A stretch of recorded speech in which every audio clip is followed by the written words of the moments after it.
Halo, ketemu lagi dengan Crypto First Republic. Kali ini ke Quora. Kalian yang punya aplikasi Quora, itu adalah sebuah aplikasi di mana kita bisa mengirim atau memposting sebuah pertanyaan kepada publik. Jadi nanti kalau kita buat pertanyaan, banyak orang yang akan mencoba menjawab apa yang jadi pertanyaan kalian, apa saja sebetulnya ya, bebas lah gitu.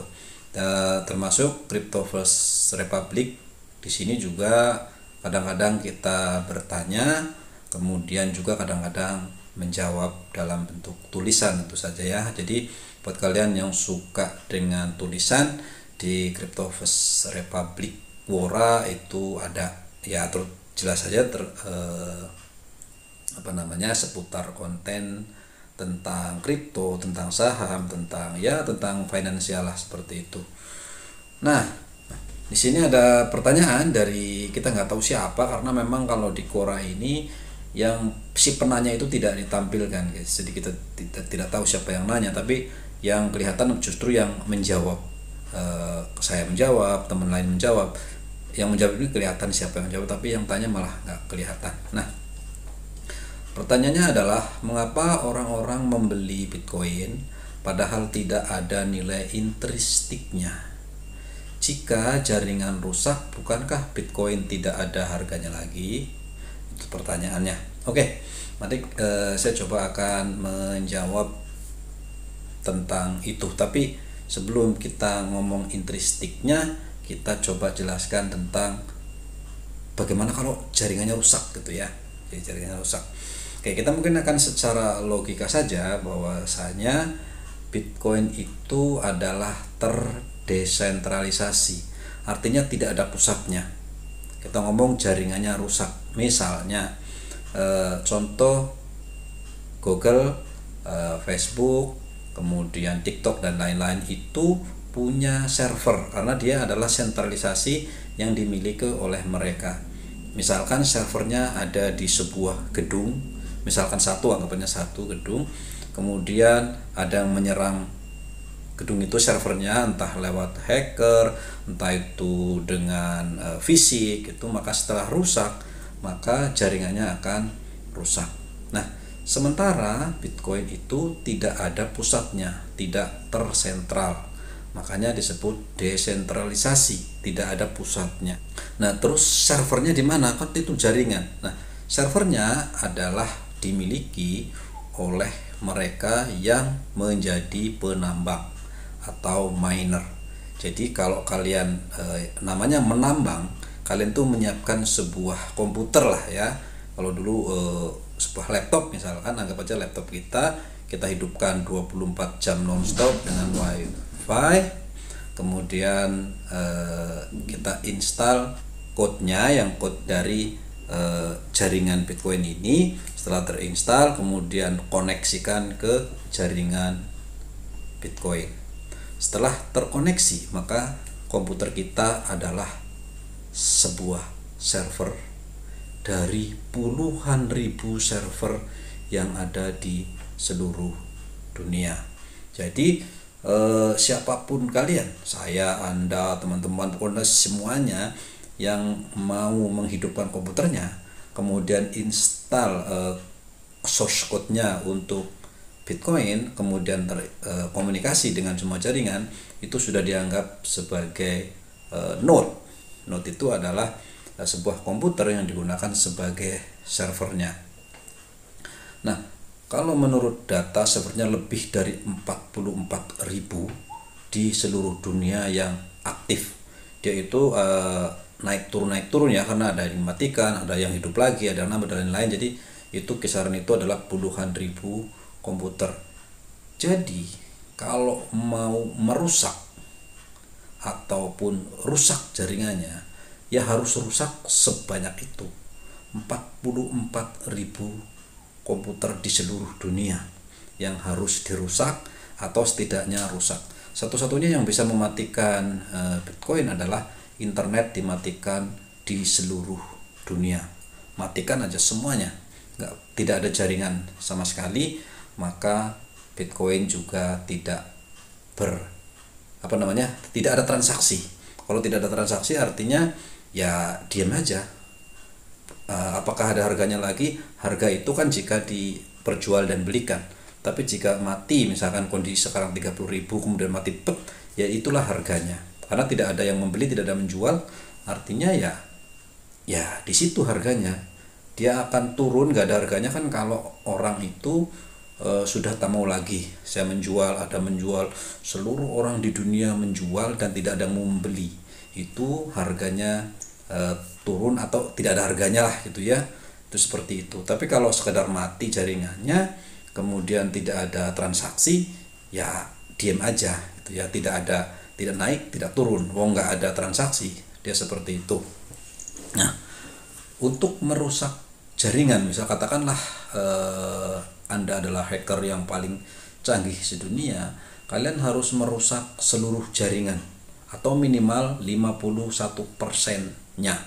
Jadi ada juga jaringan blockchain yang dulu pernah 51% attack, jadi menyerang 51%-nya, tetapi itu adalah untuk yang kecil. Sementara Bitcoin jaringannya sudah sangat besar dan itu sangat mustahil untuk membobol jaringan ini, karena memang biayanya sangat tinggi dan juga sumber dayanya harus sangat luar biasa besar.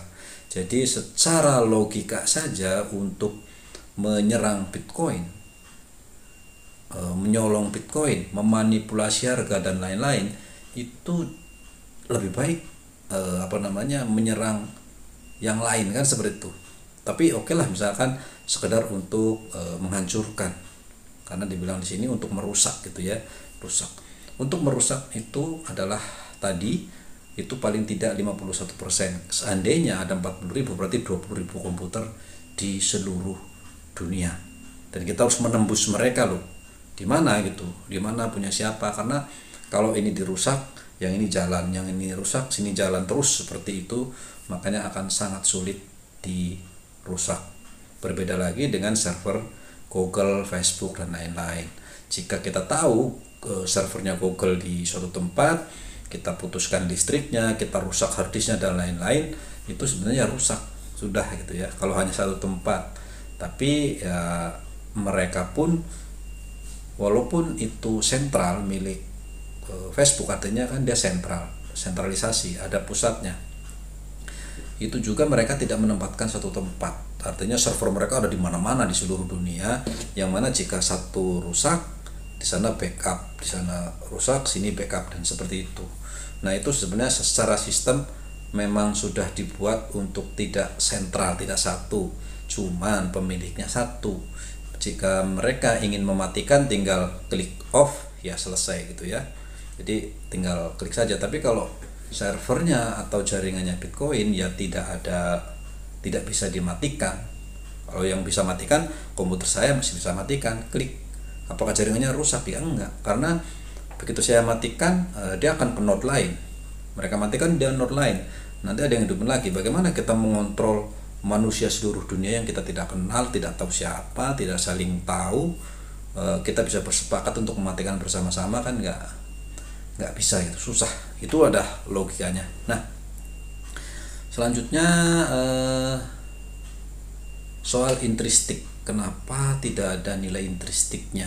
Nilai intristik sebetulnya lebih kepada misalkan saham lah ya. Harga saham BCA satu lembar harganya katakanlah 6.000. Di balik harga 6.000 ini ada value, ada nilai, ada fisik, yaitu bank BCA. Di sana ada aktivitas, di sana ada orangnya, ada direksinya, ada yang jadi patokan bahwa BCA ini dengan keuntungan sekian banyak, dengan keuntungan dengan aset yang begitu besar, nilai saham segini kemurahan, yang ini kemahalan, itu bisa dinilai gitu. Tapi Bitcoin bagaimana untuk menilai bahwa Bitcoin murah atau mahal, yang seperti itu. Nah, kalau dari sisi itu memang tidak ada, karena Bitcoin itu dibuat dari yang tidak ada. Jadi Bitcoin itu dibuat 21 juta koin, yang awalnya harganya ya mungkin 1 sen barangkali ya awal-awalnya gitu ya. Tapi seberjalannya waktu, karena memang itu mulai dipakai dan dipegang oleh banyak orang, maka nilainya dengan sendirinya naik. Itu satu. Jadi intrinstiknya adalah ya ada orang yang mau membeli Bitcoin untuk digunakan transaksi misalkan. Contoh misalkan saya punya gitar ini mau saya jual, kemudian Anda mau belinya dan Anda menawarkan kepada saya, boleh nggak ditukar dengan Bitcoin? Misalkan saya terima, oke, saya mau kita barter gitu ya dengan Bitcoin. Bitcoin kirim ke saya, ini gitar saya kirimkan kepada Anda. Itu adalah pemakaian, artinya itu utility, itu bisa digunakan gitu ya. Dan itu bermacam-macam, bisa digunakan untuk apa saja, yang penting kita itu sepakat gitu ya. Di negara kita sebetulnya ya kita tidak boleh Bitcoin itu dijadikan sebagai mata uang, kita tidak boleh patokan. Tapi barter kan boleh. Jadi Bitcoin ini sifatnya adalah barter, tapi tetap saja untuk menilai harga Bitcoin terhadap rupiah, kan seperti itu. Tidak bisa kita ngatok harga gitar ini harganya 1 Bitcoin, ya nggak boleh. Tetap harga ini adalah harga 1 juta rupiah gitu, kemudian di convert menjadi Bitcoin, dikirim sesuai dengan nilai 1 juta rupiah. Paling itu seperti itu. Itu bukan intrinsik secara langsung, tetapi itu adalah salah satu utility yang pada akhirnya itu akan menjadi nilai bagi Bitcoin itu sendiri, karena banyak orang mau pakai, bisa dikirim ke Anda, bisa dikirim ke teman, kemana-mana untuk pengganti transfer. Itu akan pada akhirnya menjadi sebuah nilai. Memang tidak bisa dihitung karena saya tidak bisa mengendalikan harganya. Sementara kalau saham itu bisa melihat pada perusahaannya, kan seperti itu. Walaupun sebenarnya tidak ada hubungan secara langsung. Nah, itu ada nilai intrinsik yang langsung. Yang kedua, di balik transaksi itu ada, katakanlah tadi 40.000 miner di seluruh dunia yang menghidupkan komputernya 24 jam. Nah, selama dalam waktu 24 jam itu butuh listrik, butuh internet, butuh maintenance, butuh pendingin dan lain-lain. Pasti itu ada nilainya. Nah, seandainya selama menambang, saya menambang, saya modal 1 juta per bulan. Kemudian saya dapatkan juga Bitcoin itu senilai 1 juta juga. Misalkan itu ya, modal saya 1 juta, kemudian saya itu dapatkan nilai 1 juta. Secara logis saja gitu ya, berapa nilai Bitcoin yang akan saya jual? Tadi karena nilainya adalah 1 juta. Setidak-tidaknya untuk saya untung, saya harus menjual di harga 1.200.000. Kan seperti itu. Nah, saya akan pasang 1.200.000 pastinya. Saya akan menawarkan di pasar. Oke, saya punya Bitcoin, harganya adalah 1.200.000. Walaupun harga pasar itu misalkan 1.900.000 misalkan, tapi tetap saya akan menjual 1.200.000 karena tidak nutup. Nah, tidak mungkin saya jual juga di harga 900. Pasti kita akan menunggu untuk menjual di harga 1.200, kan istilahnya seperti itu. Nah, semakin banyak orang megang, miner semakin banyak, mereka juga megang banyak, kemudian mereka yang akan mengendalikan koin-koin itu. Mereka tidak akan menjual di bawah harga modal. Nah, sebenarnya kalau dihitung dari miner, tentu saja harga 30.000 itu tentu mahal gitu ya, sangat mahal. Tapi itu adalah nilai dari pasar. Jadi supply and demand saja. Karena suplainya sedikit, orang akan menaikkan harganya, kan seperti itu. Tetapi kalaupun turun, seturun-turunnya orang pada nggak mau, saya juga tidak akan pernah menjual di bawah harga modal saya, itu pasti. Seandainya orang pada tidak mau, saya juga tidak akan menjual. Paling tidak justru saya akan mematikan komputer itu karena sudah tidak nutup lagi. Paling ininya adalah seperti itu. Nah, disitulah nilai intrinstiknya. Semakin banyak transaksi, semakin miner banyak bekerja, semakin nilainya jelas tidak akan di bawah harga modal yang saya keluarkan sebagai penambang. Memang hanya itu saja yang menjadi nilai intrinstiknya, tidak bisa dihitung atau disamakan dengan saham. Dia seperti itu. Oke, itu ya jawaban dari pertanyaan mengapa orang-orang membeli Bitcoin padahal tidak ada nilai intrinstiknya. Jika jaringannya rusak, bukankah Bitcoin tidak akan ada harganya lagi? Nah, itu tadi jawaban saya. Mudah-mudahan dipahami. Terima kasih dan bye-bye.